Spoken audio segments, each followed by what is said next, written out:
All right, welcome to Discoville. This is also known as Funky Town. Let's take a look. Not that exciting, just a bunch of lights until you start to walk around and realize just how wonderful this place could be. We also have our little landmine here that shoots you back, but that won't stop the partying. So how are we going to create this? That seems like a lot of code to put in our level. I mean, that's called spaghetti code. We'd have to have a whole bunch of these things. So how in the world are we going to do this? Well, that is where a blueprint object comes in. See, instead of just going into your level blueprints, you can create a blueprint on an object just like so. And it's going to have all the code built into it. So let's do that together. Join me as we create a disco light. So we're going to start off by going into our content folder, and we'll just go ahead and create a new blueprint actor. And we're going to call this BP underscore. That's a good way to name your blueprints. Disco light. Mine is going to be 2 because I already made one. And then just drag it on your level. Stick it up in the air. It doesn't look like much yet. So let's go into that blueprint by just double clicking on it. You can also get into your blueprint by clicking on this, Edit BP. Open the full blueprint editor. If this pops up, we're going to go into the, and you're going to see that you have a viewport, a construction script, and an event graph. Ignore the construction script for now. We're going to go start in the viewport. The event graph is where you're going to do your coding. So in the viewport, we're going to start off by going to our content drawer, and we're going to find under the starter content, we're going to look up a lamp, and we're going to use this static mesh ceiling lamp. Click on it and move it so that the lamp itself is at the center of your X, just like so. Now, the next thing we want to do is add a spotlight component so that this thing actually shines light. So I'm going to do that by clicking on the add right here, taking spotlight, and there it is. We need to rotate this. Oops, where'd my spotlight go? You can click on it over here. Oh, I accidentally named it E. Okay. We want to rotate it along the, which axis? The green one, which is Y. Keep clicking off of it. So 90 degrees. Nope, negative 90.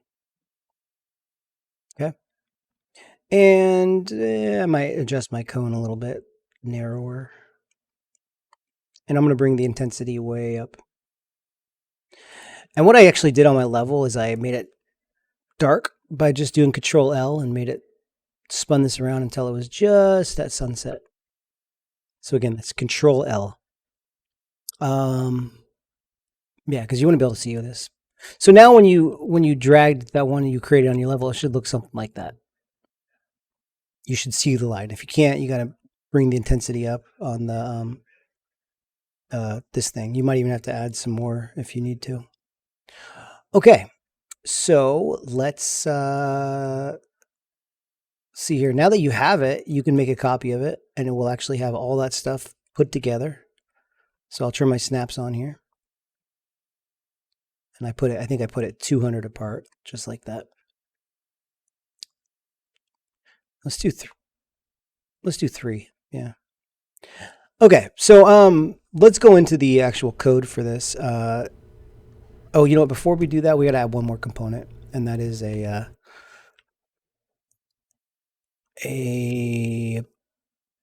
always forget the name of this. A box trigger. Why do I always forget the name of this? It's a volume, and it's called a volume.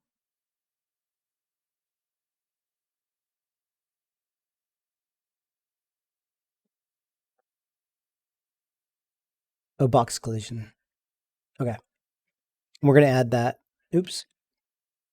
We're going to add that box collision down at the bottom here where the light goes. And we can check on your level and make sure that is where you want it to be.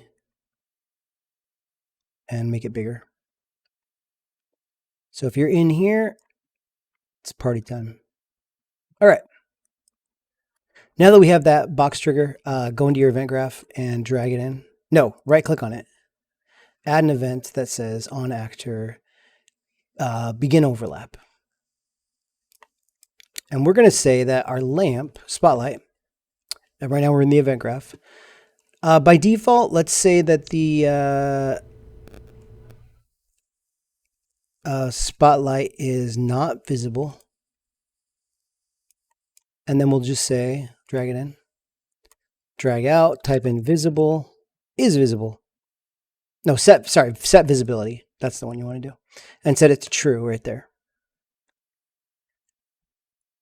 And then now when you walk in there, it should just turn on. Let's see what happens.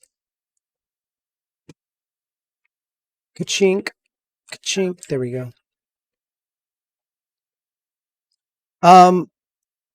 Let's also have it when you leave the box, it turns off. So we'll just go into our box, add an event, on actor end overlap, or on component end overlap. And we're going to say the same thing here.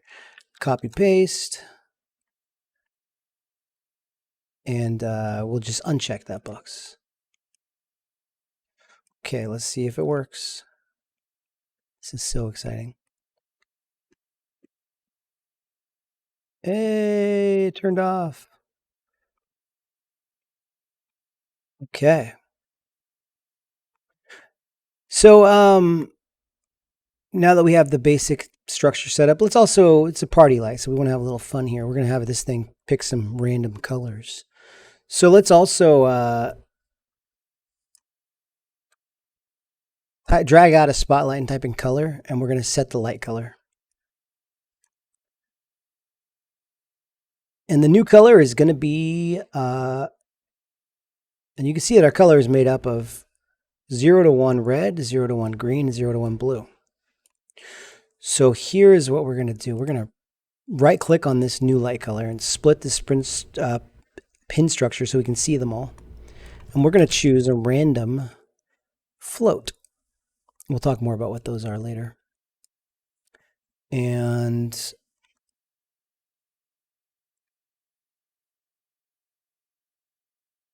random float. Oh, you know what? I should have put in range. Oops, oops, oops. We want that to be between 0 and 1. I'm going to do that for all 3 of these. Just copy and paste. Control C, Control V. All right, so it's going to pick a random red, a random green, a random blue, and our the alpha, which is how clear it is, visible it is going to be at 1. So let's check it out. Okay, we got a yellow light, a green light, a purple light, a green light, green, white, blue, pink, orange, and you can see that every time I cross on here, I'm getting a new light color. So that's pretty much what we wanted it to do, and I think that's a pretty good spot to stop here. And if you can have this done by the end of the period today, then that is good. And you can start maybe adding some more of them because we want to have a little area. You don't have to have as many as I had before, but just, you know, if you hold down shift, you can select 4 of them now. And I'm doing 3 apart. And now I can select all these guys. Now I can do 8 at a time. 1, 2, 3. And then I can do 16 at a time. So this is like, as you make more, it becomes easier to move. Takes no time at all. And now you got your own little do.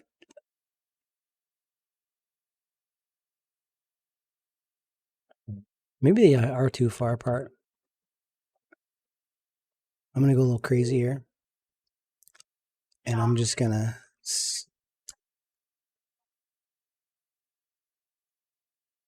I'm going to put them just all over now. This is probably going to break Unreal. I don't know what I'm doing. I'm going mad with power.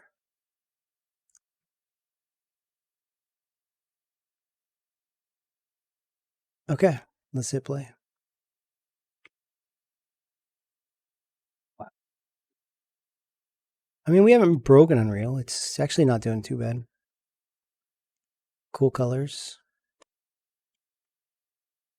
Yeah, I dig it. Let's in there.